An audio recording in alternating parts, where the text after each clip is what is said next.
7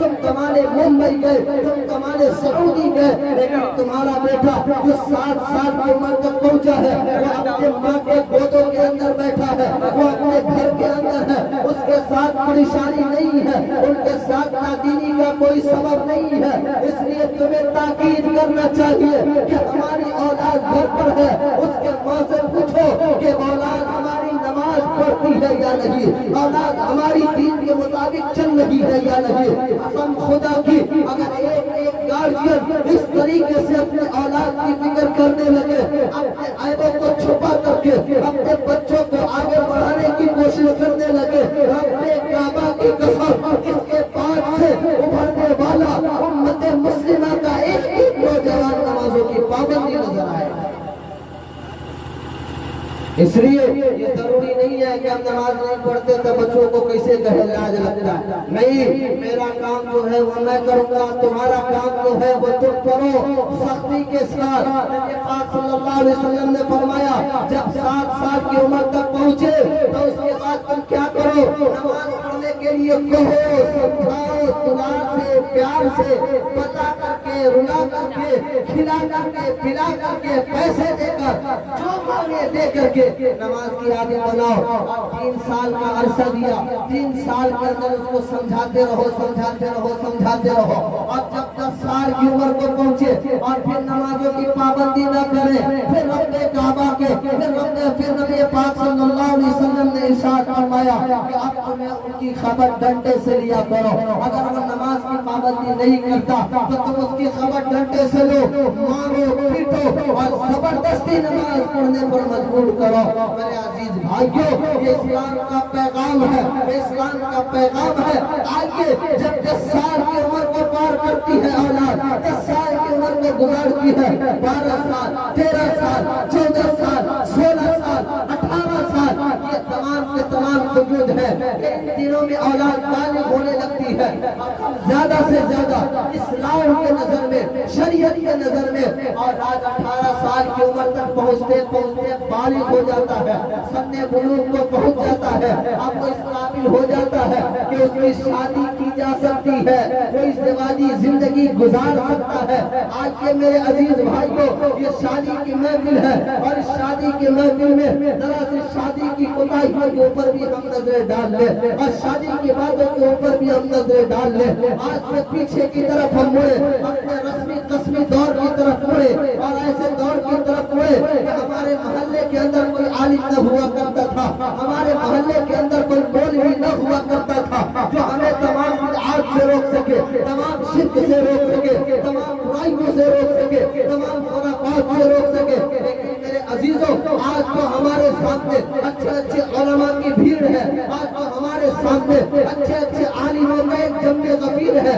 لیکن اس کے باوجود یہ کوتاہیاں کیوں ہو رہی ہے، اس کے باوجود یہ غلطیاں کیوں ہو رہی ہے؟ میرے عزیز بھائیوں، اللہ کی قسم یہ ہمارے ایمان کی کمزوری ہے، ہمارے ایمان کی کمزوری ہے۔ اسلام وہی ہے جو پیغام دے اور ہم اس پر عمل کر لیں، ایمان وہی ہے کہ شریعت جو بتائے ہم اس پر عمل کریں۔ ماں سبب کیا گزرا، ماں باپ کیا گزرے گا، اس سے اسلام کو سروکار نہیں۔ اسلام بس یہ چاہتا ہے کہ ہم نے جو طریقہ دیا ہے اس طریقے کے مطابق ہماری زندگی گزر رہی ہے یا نہیں۔ اگر اس طریقے کے مطابق ہماری زندگی گزری تو ہم مسلمان ہیں، اور ہماری زندگی اس طریقے کے مطابق نہیں گزری پھر سمجھے کہ ہمارے ایمان کی کمی۔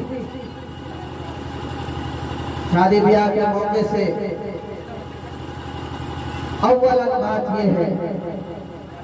جو بڑی مبہوت بات ہے، بڑی غلیظ بات ہے، بہت سارے پروپیگنڈے ہوئے، بہت ساری کوششیں ہوئی، بہت سارے اعلانات ہوئے، بہت سارے میٹنگ ہوئے، بہت سارے جلسے جلوس ہوئے اور روکنے کی کوشش کی گئی، ہند و نیپال کی جانب سے بھی جلسے جلوس کیے گئے، لیکن آدمی اس میں ناکام، اس چیز کو نہیں روک سکا۔ وہ لعنت جہیز کی لعنت ہے، جہیز کی لعنت ہے، اس جہیز کی لعنت کو انسان نہیں روک سکا۔ آج یہ پیٹرول اور آئٹم بم سے زیادہ تیزی کے ساتھ پھیل رہی اور مہلک ثابت ہو رہی ہے۔ اس جہیز کی بیماری کی وجہ سے آج نہ جانے کتنی بیٹیاں پیٹ پر بیٹھی ہیں، اس جہیز کی لعنت کی وجہ سے نہ جانے آج کتنے باپ اپنے گھر کو چھوڑ کر پردیس کو اپنا گھر بنا بیٹھے ہیں، اس جہیز کی لعنت کی وجہ سے نہ جانے کتنے باپ اور ماں، کتنے والدین سکھ اور چین کے دانے نہ کھاتے ہیں، اس جہیز کی لعنت کی وجہ سے نہ جانے کتنے گھر گوشت اور مچھلیوں کے لیے ترس جاتے ہیں۔ میرے عزیز بھائیوں، یہ وہ لعنت ہے کہ جس کو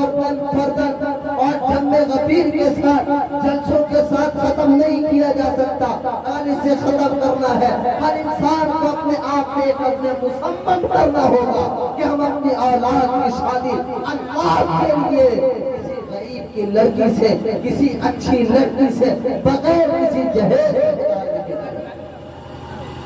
تب جا کر کے یہ وبا دور ہو سکتی ہے۔ اور میرے عزیز بھائیوں، شادی بیاہ کے لیے نبی پاک صلی اللہ علیہ وسلم نے ارشاد فرمایا کہ انسان 4 بجے سے شادی کرتا ہے۔ کتنے بجے سے؟ 4 بجے سے شادی کرتا ہے۔ کیا کیا بتایا کہ جب انسان شادی کرتا ہے تو اس کے شادی کرنے میں 4 وجوہات پائے جاتے ہیں۔ نمبر 1، انسان حسن و جمال کی وجہ سے شادی کرتا ہے،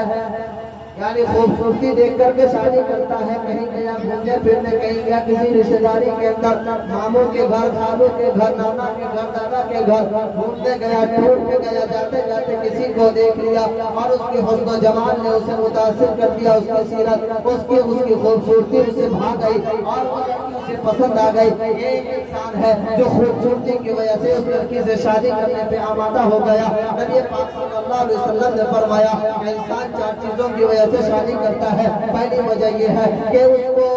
اس لڑکی کی خوبصورتی پائی جاتی ہے، وہ حسن و جمال کی وجہ سے، اس کے فٹنس کی وجہ سے وہ شادی کرنے پہ آمادہ ہو جاتا ہے اور اس لڑکی کو بیاہ کر اپنے گھر لے کر کے چلا آتا ہے۔ اور دوسری وجہ یہ ہے کہ انسان اپنے ساتھ جب شادی کرتا ہے تو وہ شادی کرنے والے کے مال و دولت کو دیکھتا ہے کہ جس کے گھر میں شادی کر رہے ہیں اس کے پاس کتنی مال ہے، کتنی دولت ہے، کتنا مالدار ہے، کتنا ثروت والا ہے اور کتنا جاہ و جلال والا ہے، اس کے پاس کتنی دولت ہے، امیر ہے یا نہیں ہے، اس کے پاس گاڑی ہے یا نہیں، بنگلے ہے یا نہیں، ہمیں جہیز میں وہ کتنا سامان دے سکتا ہے، ہمیں جہیز میں وہ اے سی مشین کولر فریج وغیرہ دے سکتا ہے نہیں دے سکتا۔ یہ تمام چیزیں ہیں جو ان تمام چیزوں کے اندر آتی ہے کہ انسان جب لڑکی سے شادی کرتا ہے تو یہ دیکھتا ہے کہ جس سے ہم شادی کر رہے ہیں وہ مالدار لڑکی ہے یا نہیں، اس کے باپ مالدار ہے یا نہیں۔ تیسری چیز یہ ہے کہ نبی پاک صلی اللہ علیہ وسلم نے فرمایا کہ تیسری چیز یہ ہے کہ آدمی حسب و نسب کو دیکھ کر کے شادی کرتا ہے۔ حسب و نسب کو دیکھنے کا مطلب یہ ہے کہ وہ ہمارے خاندان کا ہے یا نہیں ہے، ہم ہمارے خاندان کا ہے یا نہیں ہے، ہم اگر شیخ برادری سے ہے اس کی نسل یہ شیخ برادری سے مل رہی ہے یا نہیں ہے، ہم اگر مالدار خاندان سے ہے، ایک بڑے عہدیدار خاندان سے ہے، پولیٹکس والوں کے خاندان سے ہے، نیتوں کے خاندان سے ہے، سارے غیروں کے اندر بیٹھنے والوں کے خاندان سے ہے، بڑے لوگوں سے نسبت رکھنے والوں کے خاندان سے ہے، تو ہم اس لڑکی سے شادی کرنے والے ہیں، اس لڑکی کا لیبل کیا ہے، اس کے خاندان کا لیبل کیا ہے، اس کی ذاتی کیا ہے، اس کا ذاتی کیا ہے اور پھر اس کا اسٹیٹس کیا ہے، یہ تمام باتیں دیکھ کر کے انسان شادی کرتا ہے۔ یہ 3 چیزیں ہیں، یہ 3 چیزیں ہیں۔ پہلی چیز آدمی خوبصورتی کو دیکھ کر کے کیا، دوسری چیز آدمی اس کے مال و دولت کو دیکھ کر کے کیا، تیسری چیز آدمی اس کے حسب و نسب کو دیکھ کر کے کیا اور چوتھی چیز نبی پاک صلی اللہ علیہ وسلم نے ارشاد فرمایا کہ چوتھی چیز وہ یہ ہے کہ اے مسلمانوں غور سے سنو، جب بھی تم شادی کرنے کا ارادہ کرو، جب بھی تمہارا ارادہ ہو کہ ہم اب شادی کریں، اس دیوالی زندگی گزارے، اپنے گھر کے اندر کسی لڑکی کو بیاہ کر کے لے آئے، اپنے گھر کے اندر کسی لڑکی کو بیاہ کر کے لا کر کے اسے اپنے زندگی کا ہمشیرہ بنائے، اس کو اپنے زندگی کا ساتھی بنائے، جیون ساتھی چنے، تو سنو مسلمانوں، اگر تم شادی کرنے کا ارادہ کرتے ہو تو چوتھا شخص وہ ہے جو شادی کرنا چاہتا ہے تو اس لڑکی کے اندر دینداری کو دیکھتا ہے، اس لڑکی کے اندر یہ دیکھتا ہے کہ یہ قرآن پڑھی ہے یا نہیں پڑھی ہے، یہ نبی پاک صلی اللہ علیہ وسلم کی سیرت پر چلنے والی ہے یا نہیں، یہ یہ اسلام کی خاتون ہے یا نہیں، یہ مومنوں کی کنیز ہے یا نہیں، یہ فاطمہ الزہرا کی سیرت پہ عمل کرنے والی ہے یا نہیں۔ فَظْفَرْ بِذَاتِ الدِّينِ، جب شادی کرنے کا ارادہ کرو چوتھی چیز کو فالو کرو، اس چوتھی چیز کو اوپر رکھو، اس چوتھی چیز کو زیادہ پکڑو۔ اس لڑکی کے اندر دینداری ہے یا نہیں۔ آج ہم جب لڑکی دیکھنے جاتے ہیں، آج جب ہم لڑکی دیکھنے جاتے ہیں، کیا دیکھتے ہیں؟ بہوا کہاں تک پڑھ لے بڑا، انٹر کیے، کہاں تک پڑھے ہو، بی اے کیے ہیں، کہاں تک پڑھی ہو، ایم اے کیے ہیں، کلمہ سناؤ ندارت، کلمہ سناؤ ندارت، ایمان کیا ہے ندارت، جنازے کی دعا کیا ہے ندارت، کچھ بھی پوچھے معلوم نہیں، اچھا میٹرک کیے ہو بی اے کیے ہو، چلو شادی کر لیتے ہیں، اس کے بعد دیکھا جائے گا جو بھی ہوگا۔ میرے عزیز بھائیوں، میٹرک بی اے ایم اے یہ سب کرنے کے لیے تو زندگی باقی ہوتی ہے، لیکن عزیز بھائیوں دینی تعلیم ایسی تعلیم ہے کہ نبی پاک صلی اللہ علیہ وسلم کی کنیز بن کر کے آپ کے گھر کے اندر آئے گی، اس کے اندر دین ہوگا، اس کے اندر نبی پاک صلی اللہ علیہ وسلم کی محبت ہوگی۔ تو آج جو قوم کے اندر، معاشرے کے اندر شوہر اور بیوی کے تنازعات ہیں، شوہر اور بیوی کے جھگڑے ہیں، ایک مرد نوجوان شادی شدہ نوجوان عورت کے ساتھ جب طلاق کے مسائل پیش آ رہے ہیں، قسم خدا کی اگر دیندار ہوگی اسے سمجھ میں آئے گا۔ اور میری ماں اور بہنیں جو میری بات کو سن رہی ہو، ذرا غور سے میری بات کو سن لینا، اپنے اندر دینداری کو داخل کرو۔ نبی پاک صلی اللہ علیہ وسلم نے ارشاد فرمایا کہ اس دنیا کے اندر سب سے خوش نصیب عورت وہ ہے، سب سے پاکیزہ عورت وہ ہے، سب سے اچھی عورت وہ ہے، اور سب سے زیادہ دنیا کو پتہ کرنے والی عورت وہ ہے کہ جس کا شوہر مرتے وقت اپنی بیوی سے راضی ہو، جس کا شوہر مرتے وقت اپنی بیوی سے راضی ہو۔ نبی پاک صلی اللہ علیہ وسلم نے فرمایا کہ اگر کسی عورت کا شوہر مرتے وقت اپنی بیوی سے راضی ہو کر مرتا ہے اور اس کا انتقال ہوتا ہے تو اللہ تبارک و تعالی اس عورت کے مرنے کے بعد بغیر حساب و کتاب کے اسے جنت نصیب فرما دیتے ہیں۔ میرے عزیز بھائیوں، آج معاشرے کی جو کمی ہے، معاشرے کا جو دکھ ہے، معاشرے کا جو درد ہے اور معاشرے کی جو کمیاں ہیں، ان کمیوں کو بیان کرنے کے لیے مجھ جیسے ناچیز کو اور مجھ جیسے حقیر فقیر کو، مجھ جیسے کم علم کو بہت وقت کی درکار ہے۔ مختصراً میں یہ کہنا چاہ رہا ہوں کہ ہمارے بچیوں کے اندر دین نہیں ہے، ہمارے بچیوں کے اندر دین کی سمجھ نہیں ہے، اور ان تمام باتوں کے سبب کی وجہ سے آج ہمارے گھر ویران پڑے ہیں۔ آج ہمارے گھروں کے اندر ہماری بیوی موجود ہے لیکن دل کے اندر سکون نہیں ہے، ہمارے گھر کے اندر کھانے موجود ہے لیکن کھانے کے وقت دل سے آہیں نکلتی ہے، ہمارے گھر کے اندر ہم باہر سے کما کر پیسے تو لے آتے ہیں، جمع کر کے رکھتے ہیں لیکن دل کو قرار نہیں ہے۔ میرے عزیز بھائیوں، یہ وجہ کیا ہے، کیوں ایسا ہوتا ہے؟ میرے عزیز بھائیوں، یہ بات وہی ہے کہ ہمارے بیویوں کے اندر دینداری اور ہمارے خواتین کے اندر دین موجود ہوتا تو ان کے پاس یہ بات بھی آتی۔ حضرت فاطمہ الزہرا رضی اللہ تعالیٰ عنہ کی سیرت آتی کہ آپ چکی پیس رہے ہیں، 3 دن ہو گئے، کچھ کھانے کو نہیں ہے، کچھ پینے کو نہیں ہے، فاقے سے ہے، کھجورے کھا کر کے دم لے رہی ہے، لیکن اس کے باوجود جب مولا علی پوچھتے ہیں کہ بھوک لگی ہے، مولا علی پوچھتے ہیں کہ کوئی تکلیف ہے، فرمانے لگے اللہ کا شکر ہے۔ میرے عزیز بھائیوں، ہم اپنے بیٹیوں کی جب بدائی کریں، اپنے بیٹیوں کو جب اس کے بیاہ گھر کی طرف چھوڑے اور ان کی بدائی کریں تو ہم ان کے لیے ذرا سوچیں، ان کو جو نصیحت کریں۔ آج کی مائیں ہیں، ذرا میری بات کو سن کر کے معاف کر دینا، آج کی مائیں ہیں جو اپنے اولادوں کو یہ تربیت دیتے ہیں، اپنے بچی کو یہ سکھاتے ہیں کہ بیٹا جانے کو تو جا رہی ہو، یہ موبائل لے لو اور جانے کے بعد میں وہاں پہ جو بھی کمی بیشی ہو فون سے بتاتے رہنا، فون سے کنٹیکٹ کرتے رہنا، وہاں کی کمی بیشی کو بتانا، اگر کوئی کمی بیشی ہو، کوئی ظلم و زیادتی ہو اور کوئی کمی ہو تو مجھے بتانا، ہم لاؤ لشکر کے ساتھ آئیں گے اور اپنے خاندان والوں کو اور اپنے رشتہ داروں کے ساتھ ان کا حساب کریں گے۔ میرے عزیز بھائیوں،